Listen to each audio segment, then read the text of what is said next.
On this episode of the Apple Watchers, Apple may have some redesigned leather loop bands on the way.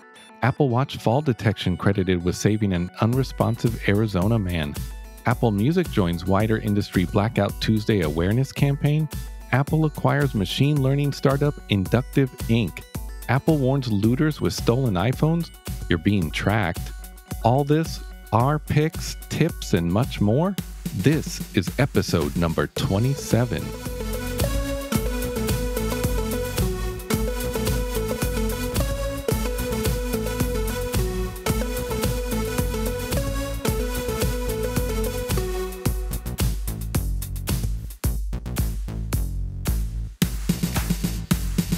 Welcome to the Apple Watchers, a podcast covering all things Apple Watch and many things Apple. This episode and every episode is brought to you by me, Kevin Hare, and my co-host, Jonathan Zarko, aka Jay-Z. All right, let's get started. Well, hello. How you doing? Hey, doing good. How you been? Oh, yeah, good. You know, not much has changed. Just back to work a few days a week. So we'll see how that goes. And that's really awesome. about it. Yeah. Nice. You went on a trip. Yeah. We went up to San Diego for the weekend, celebrating getting a new job, which is really exciting. So going to have some changes in career coming up, which is cool. Awesome. Yeah. Very cool. But also just been watching the news. There's a lot going on all over the country. Yeah. So I wanted to bring this up. So Tim Cook, he addressed George Floyd's death and ensuing protests and riots as Apple temporarily closes some stores. Now, this was about a week ago from this recording. And he sent out a memo to all of the employees at Apple, which was a really beautiful letter. And so we'll have a link in the show notes, but we'll read a little bit of what the article is talking about. So, amid unrest in numerous U.S. cities following the killing of George Floyd by police in Minneapolis, Apple CEO Tim Cook has shared an internal memo with employees addressing the pain that many are feeling and urging others to commit to creating a better, more just world for everyone. Cook also announced that Apple is making donations to several groups challenging racial injustice and protecting human rights, and is also matching 2-for-1 all employee donations made via Benevity during the month of June. Wow, that's cool. So, yeah, this was really neat. Like I said, we'll have a link in the show notes to the full memo. It's really beautiful. I think Tim Cook always does a good job at, writing, especially about current issues. Mm-hmm. He also, this is in the article as well, he had probably many tweets, but one of them, this was on May 28th. Minneapolis is grieving for a reason. To paraphrase Dr. King, the negative peace, which is the absence of tension, is no substitute for the positive peace, which is the presence of justice. Justice is how we heal. So that was a beautiful tweet. Yeah, powerful. So they've had some stores closed also due to vandalism, which probably at the time of this recording has been lifted for the most part. But I would check with your Apple Store if you plan on visiting an Apple Store. Check whether that specific location is open and the hours of operation. Yeah. Well, I'm glad that they are, addressing everything that's going on right now and really putting some of the weight of Apple behind the Black Lives Matter movement and, calling out the injustices.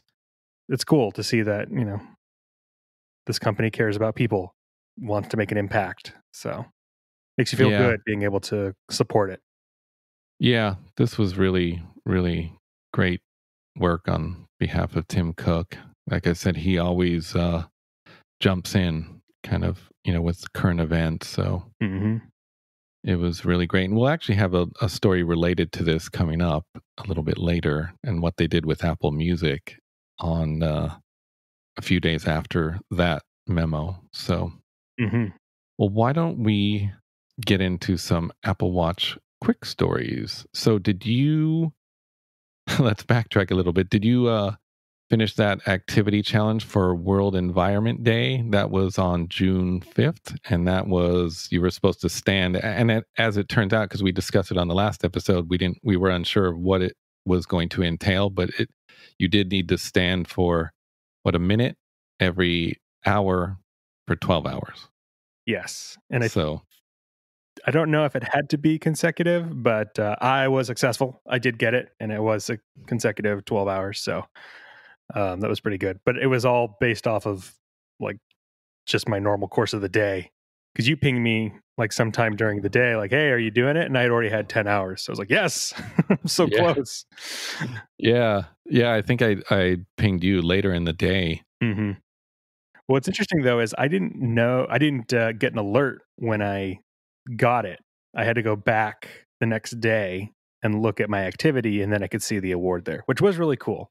It's like a little kind of flowery repeating pattern, green and blue. Oh, okay. Button thing. It was pretty cool. But I didn't. Did you get a little? You didn't get a notification or something? I didn't. You know what? You actually asked me about another notification the other day, and I didn't get one.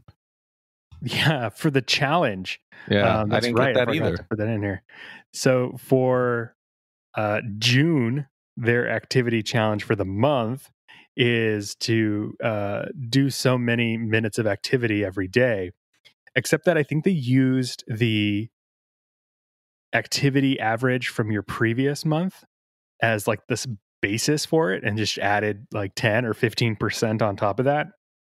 Problem was, for me, I was doing a challenge last month where I tried to walk 100 miles during the month, and I did, which resulted in me going out and walking every day for about 65 to 70 minutes each day. Well, so when I got the challenge today, or at the beginning of the month, it was 79 minutes a day of activity for the entire month.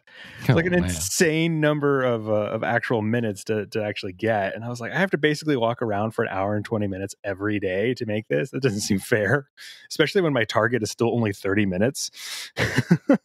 Oh, man. To have almost like 3 times as much, it seems a little excessive. So I kind of wish that Apple would put like a cap on that and be like, 60 plus minutes. I think is still a very ambitious amount. But yeah, I don't know if I'm going to make my goal this month. Yeah. Actually, now I'm thinking about that text back and forth between us, because I think I text you back because you asked me if I got that notification. I'm like, oh, the only one I got was to get off the couch more than once a day. Yeah. Seems a little easy for you. Yeah, it almost seemed like you believe me, but yeah, I guess I didn't get that alert because I'm not quite at the status you are as far as activity, even during this lockdown. Yeah, I want to see if I can look up that text again, because it'll tell us exactly how many total minutes for the month it wanted me to do. It was. Oh yeah. Let's hear. Yeah, June. It says get as many exercise minutes as you can this month. Earn this award with a total of 2,380. That's about 79 exercise minutes a day. What? How is that fair? Oh man. No good deed, goes unpunished. Never enough. They're basically telling you did good, but not great. Yeah, right. Try, time to up that. The fact that you walked 4 marathons in a month, irrelevant. We need 5. It's okay. Yeah. It's okay. Not great. Yeah.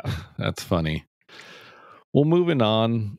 Have you seen this? Looks like there may be some redesigned Apple Watch leather loop bands on the way. Possibly. Mm-hmm. There were some images that showed up of the leather loop on a Vietnamese website recently. So the colors that it should be coming in is red, hot pink, blue, black, and brown, with some of the bands featuring colored accents on the side. I don't believe the current ones have that. The design features more distinct ridging than does not extend to the edge of the band, because the current band is that ridge that goes all the way from side to side or end to end. Uh-huh. So this one looks like it looks like how do we explain over a podcast? But it looks like they inserted like little pieces of something underneath the leather and then pulled the leather over it, but not edge to edge. Yeah, like little pills. It's like a repeating pill shaped pattern.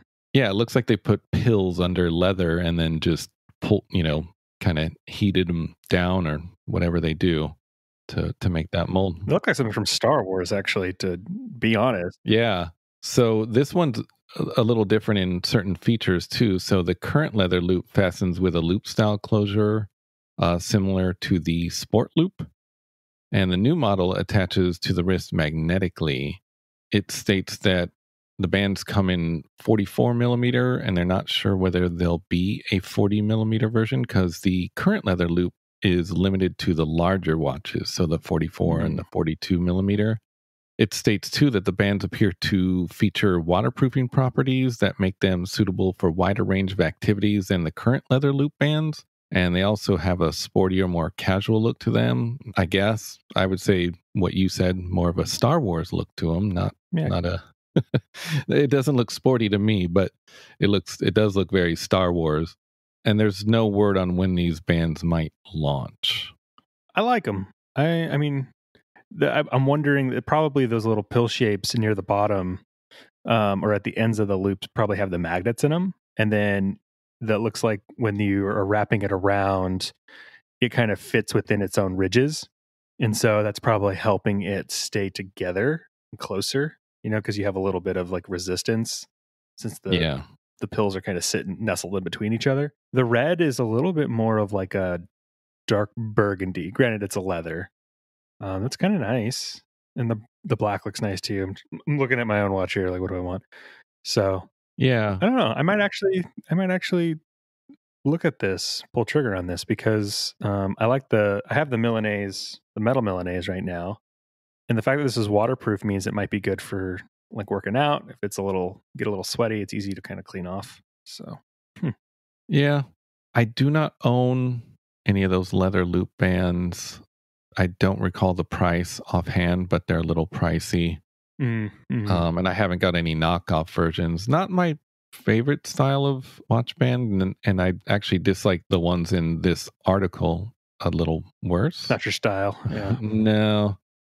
No, I don't know what my style is, but I do a lot of the sport loops actually, just because they're very comfortable. So those are actually sporty. Yeah. So yeah, we'll see if those launch anytime soon. I mean, in this article, it says they don't know when it will launch, but I'm sure it would launch probably by the time the Apple Watch 6 comes out or around that time. I wouldn't be surprised if, because this article came out, there's like a whole crop of bootleg ones that probably come out to market first. Yeah. Yeah. It's an interesting pattern. It looks like it would be fairly easy to replicate. So yeah. Well, anyways, moving on, why don't we go over some heartwarming stories? We didn't have any in the last episode, but we do now. So this one's pretty cool. The Apple Watch fall detection feature is being credited as helping save an unresponsive man in Chandler, Arizona. On April 23rd, police dispatchers in Chandler received a 911 call from an automated voice, according to the local media outlet KTAR. The auto-generated message indicated that the Apple Watch wearer had fallen and was not responding, and also provided authorities with the exact latitude and longitude of the man's location. When officers in the Chandler Fire Department showed up, they found the man had fainted and collapsed. He would have never been able to provide us his location or any information on what was going on, dispatcher Adriana Cotalia told KTAR. He wasn't even aware that help was coming until we were already there. The fall detection feature on the Apple Watch Series 4 and Series 5 is on by default for users 65 years of age and older. Other users will need to set the feature up manually. So that's really cool. Yeah. Another nice, heartwarming story. Mm-hmm. And it's also a good reminder that, this is a good gift option or idea for aging parents or family members, particularly now, too, as we're doing social distancing and people are being at home a little bit more. So, yeah. And I apologize. I don't think the age of this man is mentioned in the article, but, I am not 65, but I have the fall detection on. Mm-hmm. So I like to have it on personally. I have it on too. And that was particularly one of the main reasons I was more committed to pulling the trigger on the Series 4 when it first came out, was because I wanted this, especially while I was riding my bike to work. Oh, yeah. I don't know why they don't enable it for everybody. It seems silly to force people to enable it on. Yeah, although inevitably, if they did that, they would make people mad. There's always... Yeah, you're going to get a couple people. You can't please everyone, right? Or at least while you're doing the setup, if it just asks, do you want this on? And just allows you to do it. That would be a good idea, actually. Yeah. So that's a pretty cool story. Well, why don't we move on to some Apple quick stories? So I don't know. Now, we'll only mention this for a minute because it already came and went, but it was kind of weird. There was a bug in iOS 13. I think that's before the update. Mm-hmm. This was before the recent update. Yeah, so it was the App Store would have you update like several apps, like a lot. So I woke up, and I mean a lot depending on how many apps you have on your phone. So apparently I must have a lot, like way too many. So I woke up on Memorial Day and I had 80 app updates. Oh my gosh. I don't even know if I have 80 apps on my phone. Yeah. Well, that's a whole nother subject, is that this phone doesn't come in 128 gigabyte, right? Oh, yeah. Right, yeah. So it was either the 64 or the 256. So I ended up getting the 256. So you got room for apps and updates. And I should probably clean up a lot of unused apps. But at any rate, woke up that morning, showed my fiance, wow, look at this. There's 80 updates. This is weird. This has got to be a bug. Not that this is an issue anymore. It shouldn't be affecting anyone at all anymore. So, but it was definitely very strange. Did you have to actually tell them to update, or did it just go away on its own when OS updated? You know what? I think there is was a workaround, rather. Mm-hmm. But I actually just hit the update button. I was like, okay, whatever. Hopefully this doesn't affect anything. We have pretty fast Wi-Fi here, so they all updated really quick. But it was just very, very strange. Like, and I don't know, on a holiday, you're like, what is going on here? Like, are we being attacked? What is happening? It was Memorial Day. I was like, what's going on here? Every app had a little Memorial Day message to give you. It had to push out. Yeah. Wow. Yeah, that was definitely kind of strange. But like I said, it's passed and it shouldn't be affecting anyone at all, even if you haven't updated to, what is it, 13.5? What are we at now? Did you disable the automatic updates on your phone? Yes. Okay. Yeah. So that's why I probably didn't get it, is because I automatically did it. So at night, my phone was probably just dumping a bunch of data. Yeah. I was working hard while you were sleeping. Good job, iPhone. Yeah. Maybe all of yours got updated. I don't know how many apps you have on your phone. Yeah, who knows? Yeah. Very strange stuff. Anyways. So, there were a bunch of OS updates back on June 1st. And recently, macOS Catalina 10.15.5 was pushed over to our computers with an awesome new feature. It includes a new battery health management feature intended to reduce wear and extend the useful life of the MacBook batteries. It's an unavoidable fact that batteries wear out. Over the years, its charging capacity declines. A battery's lifespan depends on its chemical age, and which is affected by many factors such as temperature history and charging patterns, notes Apple. The battery health management feature built into macOS Catalina 10.15.5 aims to prolong the life of MacBook batteries by tracking users' typical charging patterns. If the software detects that macOS laptops are plugged in and kept at full capacity, it'll fill the battery a bit short of 100% to extend its lifespan. Apple turned on the feature by default, but it can be turned off. Though Apple warns that deactivating the battery health management might reduce the lifespan of the MacBook battery. This system to extend the useful life of batteries is already available to the iPhone, but not yet to the iPad. beyond changes to the battery health, macOS 10.1.15.5 includes a tweak to FaceTime, Apple's video chat app. Starting with this update, the tile showing the face of the person speaking in the video chat doesn't expand, pushing aside the other participants. This same change was made in iPadOS and iOS 13.5. This is cool. Yeah. Yeah, I just want to say it, man. I love this because I didn't mention on the last episode I did purchase a new 13-inch MacBook Pro, and I was actually, my first concern was over the battery. Kind of, this battery is hard to replace. I believe it may be glued to the actual internals, so it's not like my old MacBook Pro where they just take it out and replace it. So it was definitely a concern of mine. And I'm glad they do this. I'm glad they have a management system, and it was like perfect timing. I keep my MacBook Pro plugged in most of the time, so this was definitely a concern of mine. And I like that it's just kind of managing it on its own. And to point out about the iPad, why don't they have this on the iPad, and why is there not a battery saver mode on the iPad? Yeah, both of those I have questions the same. Yeah. There's always like these weird things with the iPad, like there was no calculator, or still is no calculator. And, why is there not a battery saver mode? Because all it does is kind of disable a lot of stuff in the background. You still get text messages, phone calls. You can get a phone call on your iPad. Yeah, you can still surf the internet and everything. And yeah. I'm like, really? And I would love that on my older iPad Air. I think it's the iPad Air 2, which is getting kind of old. And I would love a battery saver mode on there very much, because the battery, it's starting to go. Yeah, they have a lower shelf life now. I'm curious. I wonder if maybe in the next few updates, maybe we'll get one at least for the iPad Pros, at least too, because I mean the idea is that that's supposed to be a workhorse, right? And so it is going to be going up and down. And they just made that new keyboard cover, and so that thing is also drawing power from the iPad itself.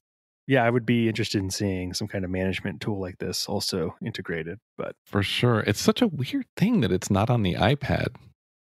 Yeah. It's so weird. So, also part of the updates, there was an update to iOS 13, so 13.5.1, but this appears to only have patched iOS jailbroken phones. And it also included a few security fixes. And then the watchOS update seems to also just be security fixes as well. So, yeah. And actually, I think the Catalina update, there was, besides the battery management, there was security updates. And also it would actually patch that jailbreak as well, because from what I understand, you had to hook your phone up to a computer to do the jailbreak. Yeah. So, so not much to report on all these updates, but at least the iOS and iPadOS and watchOS, just they seem like kind of minor with security fixes. But I'd love the Catalina update, and the battery management. It's great. Yeah, it's perfect timing for you too. Your battery is all fresh and new. Keep it that way. Yeah, and I'd got a battery management kind of widget, and it's cool, and I was definitely looking at it all the time, like, how many cycles have I gone through already? Just trying to, keep it low. Providing Apple does this as they say, that it will prolong the life of my MacBook Pro and everyone's Mac. So, yeah, pretty cool. So, moving on, now you don't have Apple Music, so you probably didn't see this, but you may have heard about it.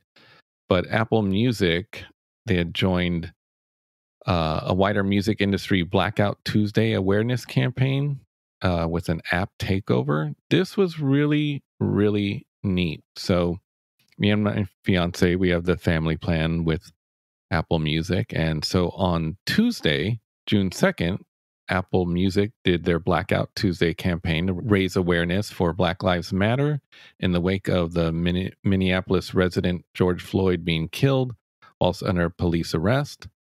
Apple CEO Tim Cook previously tweeted his support for the protests happening across the US and around the world.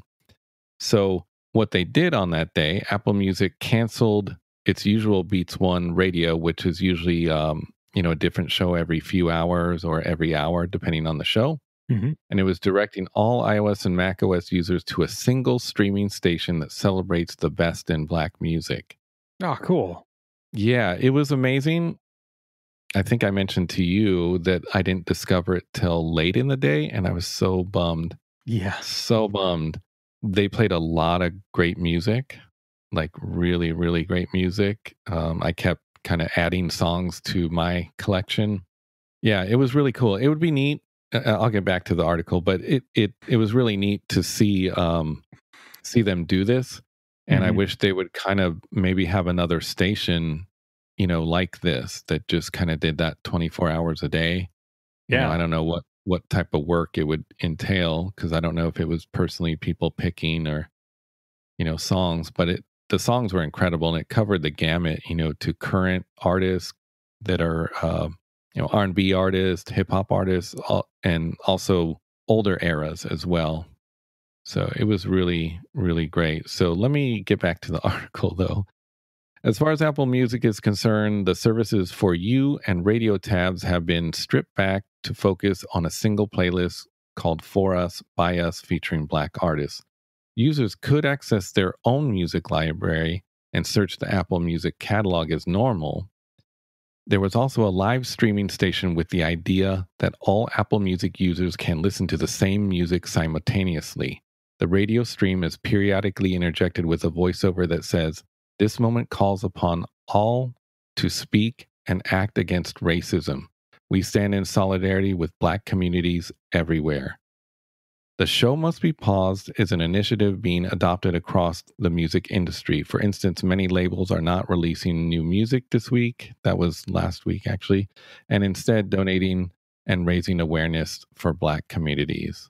This was really, really cool. Really cool of them to do. I know that a few people were actually upset. Of course.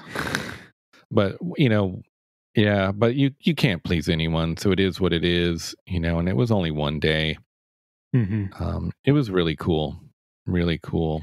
I think it would be cool, though, if they make it into its own station, even if it was just kind of the same one that repeated, or just got updated every so often, Yeah. I think it would be interesting to kind of add that as a station within the radio section. Yeah. Even aside from, the music played on this station, is that I think having keeping Beats One the way it is with different music shows, but it would be cool if they had different stations that were just certain types of music. Something like that. But I would love to see this one permanent. I know that I would love to just know it's there to go to at any time. Because like I said, I was so bummed that I didn't discover it in the morning, man. But yeah, really cool stuff. Really cool stuff of Apple to do. Well, why don't we move on to some Apple extended stories? Sure. Okay. So Apple has acquired the machine learning startup Inductiv Inc. According to a new report from Bloomberg, the startup has been developing technology that uses artificial intelligence to identify and correct errors in data sets. The report explains that the engineering team from Inductiv has joined Apple in recent weeks to work on several different projects, including Siri, machine learning, and data science. Apple issued the standard statement regarding the acquisition, saying it buys smaller technology companies from time to time, and we generally do not discuss our purpose or plans. The startup was founded by professors from Stanford University, the University of Waterloo, and the University of Wisconsin. Bloomberg explains Inductiv developed technology that uses artificial intelligence to automate the task of identifying and correcting errors in data. Having clean data is important for machine learning, a popular and powerful type of AI that helps software improve with less human intervention. Apple has made several notable acquisitions recently, including those related to artificial intelligence and other initiatives. Earlier this year, 9to5Mac reported that Apple had acquired NextVR, a company with a decade of experience pairing virtual reality in sports and entertainment. And also earlier this year, Apple acquired the low-power AI startup XNR, AI, which was powering on-device person detection used by smart home camera maker Wisey. So this is really cool. Yeah. I think it's all kind of things that are pointing to a potential wearable a la Apple Glass to help kind of incorporate more AI stuff. Because when you're doing AI and you're having, or when you're doing VR rather, and you're having AI read and identify the environment so that it can change the VR, you're getting much more complicated but much more immersive experiences. And so having some kind of a system or startup's technology to help kind of clean up a lot of that data sets will be really, really helpful in making those experiences be even more immersive and more realistic. So lots of really cool stuff coming up. Yeah, this is going to be really neat. Yeah, a lot of this apparently is supposed to help with Siri as well.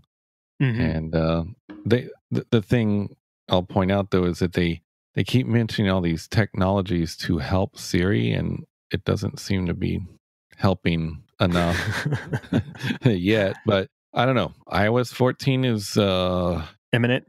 Yeah. yeah, it's getting closer and closer. So we'll see. Yeah, maybe within the next year or so we'll see more enhancements. I would like Siri to have more, or I forgot what we're calling it. Oh yeah, Sarai. Sally. Sally, yeah. I'd prefer Sally to understand context a little bit better.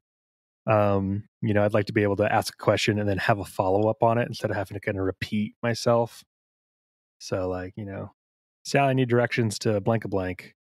And then when it makes it, be like, find me a stop for gas along the way. I'd like it to add that as a thing and then do it in, Yeah. So, but if they're able to clean up data sets, maybe that'll help. Yeah, we'll see. We'll see. Also, moving on, Apple has warned looters that stolen iPhones are being tracked. Phones on display in Apple stores run a special software that renders them useless to thieves when removed from a store. Until now, however, we haven't gotten a clear glimpse of what that anti-theft measure looked like. Recently, an image posted by a Twitter user at OnlyFanObtainer shows that the iPhone that appears to have been taken from a store. The screen reads, "Please return to Apple Walnut Store. This device has been disabled and is being tracked. Local authorities will be alerted." There are no further details about how exactly that tracking process is working, but it's nonetheless the first time we've ever seen this particular message. When iPhones are stolen by thieves from an Apple store, they're automatically bricked by proximity sensors. This is supposed to stop them from being stolen since they become useless to the thieves who took them. In reality, this doesn't really stop iPhones from being stolen from the Apple store. It's likely that many stolen iPhones get sold for parts, but alternatively, they could also be sold as secondhand units to unsuspecting customers. So be careful if you're buying an iPhone from, like a Facebook Marketplace or on the street or something like that, because there's a very high likelihood that it's probably hot and also would not work. So you are trying to get it secondhand like that, or just buying it from a general person, make sure that it can be turned on and that you can sign into it beforehand. Otherwise, it's much smarter to buy from a reputable place to ensure that you are getting a legitimate Apple device. Yes, for sure. Yeah, I don't have much to say about this. I would just be careful, definitely, like you were saying, be careful when you're buying from eBay or something like that. It could be a very shady place. It was kind of funny to me, though, because I feel like it is the most polite and threatening message at the same time. It's like, please return this to the store. It's disabled and being tracked, and authorities will be alerted. So yeah, because there was several articles that popped up, and the headlines were "You are being tracked by Apple."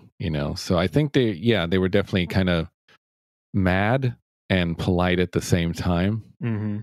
Well, it's essentially, I think, just doing what the Find Your My iPhone does, where it sets the device, and as soon as it hits an open Wi-Fi network, it sends a ping to itself so that they're able to see where it is. Of course, if you turn it off and take it apart and start breaking it down for pieces, then those parts can't be tracked. But when it's together, it can be. Yeah.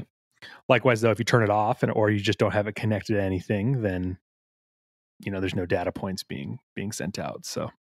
Yeah, I don't know. I've never understood why people run in and, because I've seen other footage of pre this whole situation, but I've seen people run in and try to steal iPhones or iPads, they're not running the same software. It's a different version. Right. Yeah, I've gone into stores. I've gone into stores and seen the display one like broken off of the thing. There's just a cord sitting there, and they cut it off. And yeah, I guess parts, if you need a new battery or a screen or something, maybe. But then you got to take the whole thing apart, and it's like, I don't know. It seems like it's worth more effort than to actually just buy the legitimate part. Yeah, well, I guess I don't know. Maybe it's people that own like iPhone repair shops or something. I don't know, but that seems awful risky though. Is that worth going through all that just to get some extra parts? I don't know. Well, and I imagine like if you run a business like that, you should be able to buy parts wholesale. And you can now. I think we covered on an episode quite a while ago. Is that Apple was authorizing third-party stores to do work. Yeah, so right, and they're able to buy real parts. So yeah, genuine Apple parts on top of that as well. So interesting things. And I would imagine they get a good deal. I don't know for a fact, but I would imagine that they get a good deal on those genuine Apple parts. So, or maybe if you are able to, I mean, like what exact part would you need to replace? So if you stole an iPhone, could you maybe just replace the flash memory on it, and then you have an all new iPhone? Yeah.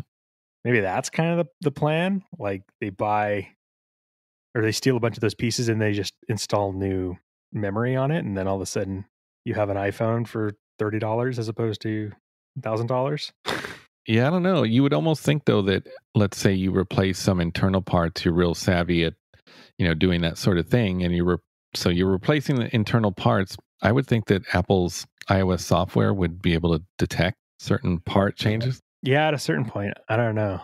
Maybe. I'm not positive about that, but it seems like say you changed your phone from a 64 gigabyte to a 500 gigabyte, like that it would kind of detect. Mm-hmm. I don't know. Yeah, I don't know. It depends on where the OS is saved, right? Because if the OS is saved on the hard drive or on the memory, if you replace the memory, there is no tracking software or software to check it, right? But I am not versed enough in how Apple compiles together their devices to be able to accurately speak on that. This is all speculation. Yeah. Pay no attention to us during this part. But if you steal one, they're going to know. Just know that. Yeah. Yeah. Pay attention to that part of what we said. Yeah. They will find you. So if you're trying to get that phone up and running as a regular iPhone, not going to happen. Well, why don't we move on to our picks or tips? Why don't I go? Yeah, start us off. Yeah, you've done a lot of talking. Let's give you a break for a minute here. Thank you. So my pick is a pretty recent app, actually, and this is for the Apple Watch only. It's called Training Today. So I actually have an article that I'm going to include in our show notes, and I'm going to read from that because it does an excellent description.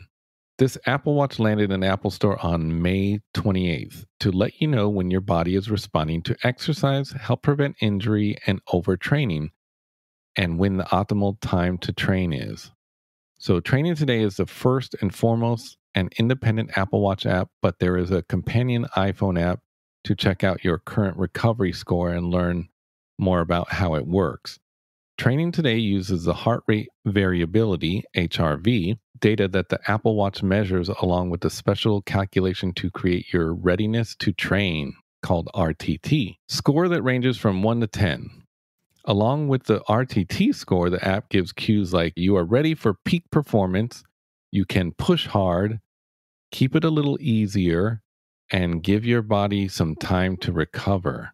So this is pretty neat. I have it on my app, but on my watch, but I'll explain. It doesn't do much for me because I'm not at that kind of activity level like you're at. But so with the way that Training Day calculates your RTT score with the HRV metric, the developer notes that one of the best times to get a measurement like this is overnight. So, if possible, wear your Apple Watch while sleeping. Developed with British triathlon coaches and tested on athletes of varying ability, we have taken a holistic view of your life by using the advanced capabilities of Apple Watch to monitor your health 24 hours a day and process that data to create a simple, accurate readiness to train RTT score and help you reach your training goal. That was a quote from the developer. The app also features a rich Apple Watch complication and the options to fine-tune the recommendations with some smoothing and intensity settings. Yeah, it's pretty cool. I'm going to look at mine right now and see what it says for today. Probably, nothing spectacular for me. So mine says keep steady, complete as planned, but listen to your body. Interesting. Yeah. So keep podcasting. Yeah. Or stay on the couch. That's where you belong today, apparently. So this is actually really cool, though, because I've heard other people mention one of the things that they would like to see on the Apple Watch, possibly in the activity rings, is like a kind of rest day, I mean, let's go back to what that alert you were getting. It's basically telling you to go nuts, just keep. Yeah, that's a lot. In theory, there should be kind of a rest day where you kind of take it easy, that maybe you don't, I forget how many miles you said they want you to walk now or how long, but it should be less than that, like maybe one day a week. So this is really cool because it's looking at all your metrics, it's looking at your heart rate data and kind of calculating, how tough you should train. I'm gonna check this out. This actually is right up my alley. Oh yeah. Because I'm curious too, while you're working out, does it also tell you like, hey, you need to pull back, or no, you need to move forward? Or is it more just in the background, like all the time, kind of telling you like, today's a good day, today's a day you should push hard, today's a day you should pull back? I haven't looked enough because I've said it probably 100 times, but I'm definitely not working out enough even during this lockdown. We'll see. As I go back to work, I actually end up working out a little bit more. I usually hike up a kind of small mountain, near work on lunch break. That's if weather permits. It's actually getting hot here in Los Angeles, California area. Yeah, this is really cool. We'll see. I'll try to, track it more. I just put it on my Apple Watch because I wanted to see what it would do, but I'm not really a good kind of test case for this.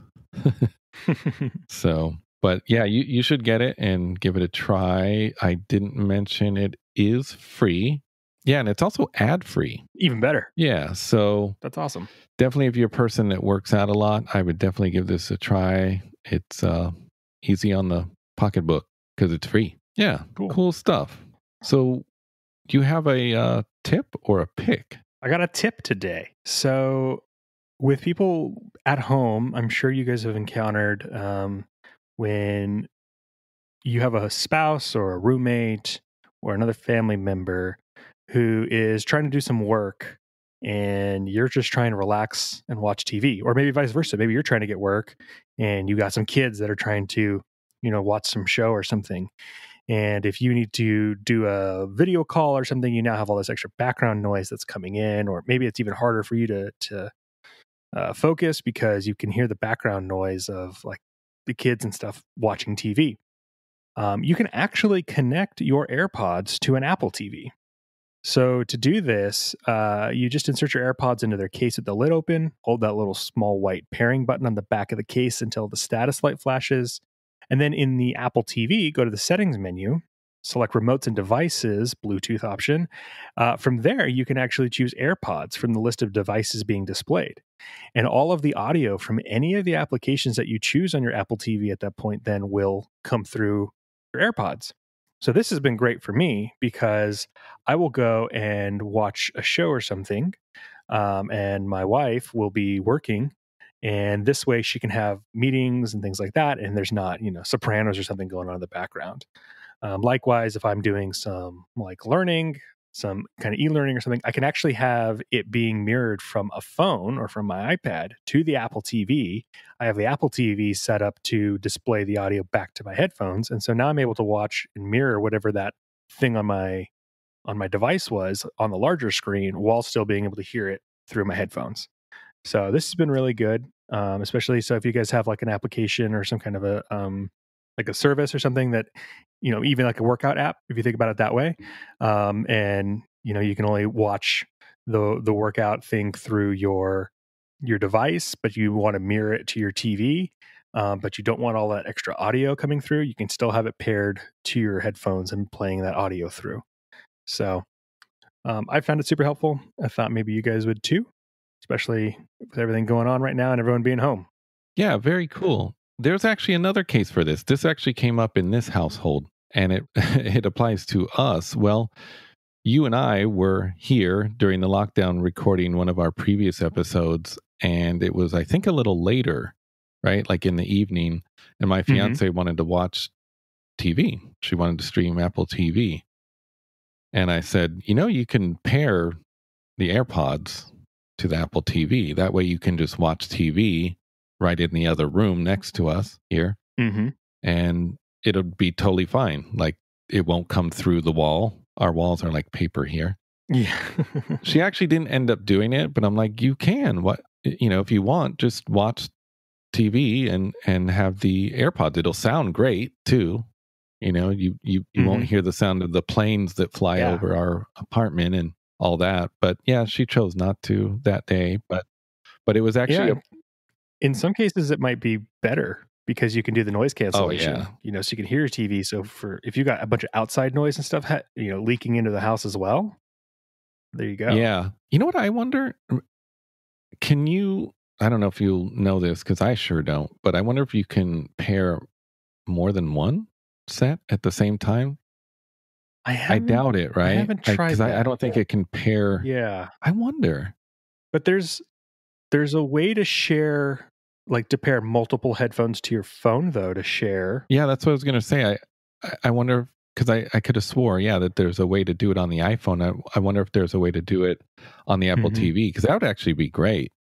Man, I would actually be into that because it's, you know, it's been loud around here. It was quiet at the beginning of the lockdown, but just with events going on, you know, the other night we had a helicopter flying over for 3 hours. It would have actually been nice to have some noise cancellation, but have both of us, me and my fiance, be able to actually pair our Bluetooth headphones to the Apple TV. Yeah, I'm not sure. Maybe in an update or something, or maybe it can. But yeah, we'll have to research that. Definitely, I think a smart, you know, use, especially too, as Apple's exploring more and more different types of different headphone sets. Like, you know, I think we talked about it before. There's a possibility of an AirPod Studio. You know, could be part of the whole ecosystem of like personal comfort, entertainment kind of thing. So yeah. Oh, well, to add to that too is we don't have an article to put in this episode, but I have heard rumors of a new Apple TV coming out. I'm not sure if we mentioned that, but also, and on a side note, that's supposed to have a new remote because a lot of people. Yeah, the other one's not so great. No, it is not. It's not the best of designs. Let's just say that. But a lot of people, I'm not the only one, kind of have it upside down on accident, especially if it's in the dark, you know, and you go to pick it up. Yep, do that all the time. Yeah, because I thought it was just because I'm older, but you're much younger and you have the same issue. So that's a confirmed poor design. So I've heard rumors of a new Apple TV. So if they do that, maybe it'll have the capability to pair more than one set of AirPods, which would be amazing. I think we would actually use that, you know? Yeah. That would be really cool. Long as they include the AirPods 1, because that's what my fiance has. She got me the AirPods Pro, but she has the AirPods Generation 1. So I think it will. I think you can actually do it with any Bluetooth headphone set. Yeah. You know, I just have the AirPods, so those are what I know.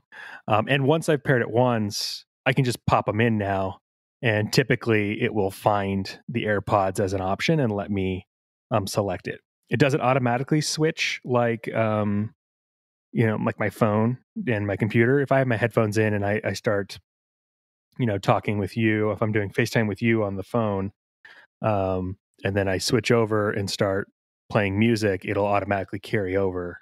And you said yours are the AirPods Pro. That's what you said, right? Right, yeah. But I think it'll work with either of them. So yeah, I'm sure. I just wonder if they had a new Apple TV, if it would actually work with the AirPods 1, because it, the generation gap might be a bit much, but we'll see. Mm-hmm. Yeah, and hopefully they do have a new Apple TV, because it'd be cool. I could see some different features coming that would be good, but definitely the remote. That's a big one. Yeah. Actually, also the sensitivity, like of scrolling between apps on the remote. Yeah, you would think they would have done that too, because it's sort of similar to just like on your Mac, like the mouse, how you can adjust the speed in which the cursor moves. You think they would have an adjustment. Yeah, you can't really do that. There's not a cursor on the Apple TV, but you would think that you'd be able to adjust the kind of sensitivity, because I would like to slow it down a bit. Just a smidge, yeah. Me and my fiance, I don't know if anyone else has this issue, but we're always scrolling past the app we need, or whatever. Scroll past the app first, then click on Netflix, then get in Netflix, and then scroll past the movie or TV show we want. Like, Mm-hmm. Anyways. Yeah. I've actually been holding off buying a new Apple TV, because I want to get the 4K, but it's not that much of a difference to go from the one that I have to the 4K. I'm like, this one's fine. I don't need to buy a new one. But if they update it and it has maybe, I don't know, it's like some storage, or is a better processor, or can push even better, that would be a good option for it. Cool. So. Yeah, well, that's a good tip. Excellent. Well, everyone, stay safe, stay healthy, and stay well. We'll talk to you the next episode. Well, that's it for this episode of The Apple Watchers. Read all the stories we've covered and more stories on Flipboard, a link provided in the show notes. Follow us on Facebook at The Apple Watchers Podcast, on Instagram at The Apple Watchers, and on Twitter at Watchers Tweet. We're available on Apple Podcasts, Google Podcasts, Spotify, Stitcher, TuneIn Radio, Overcast, or wherever you get your podcasts. You can even ask your smart speaker to play the Apple Watchers podcast. Please subscribe and rate us wherever you listen. And thank you again for listening. Until the next episode, I hope the only complications in your life are the ones on the face of your Apple Watch.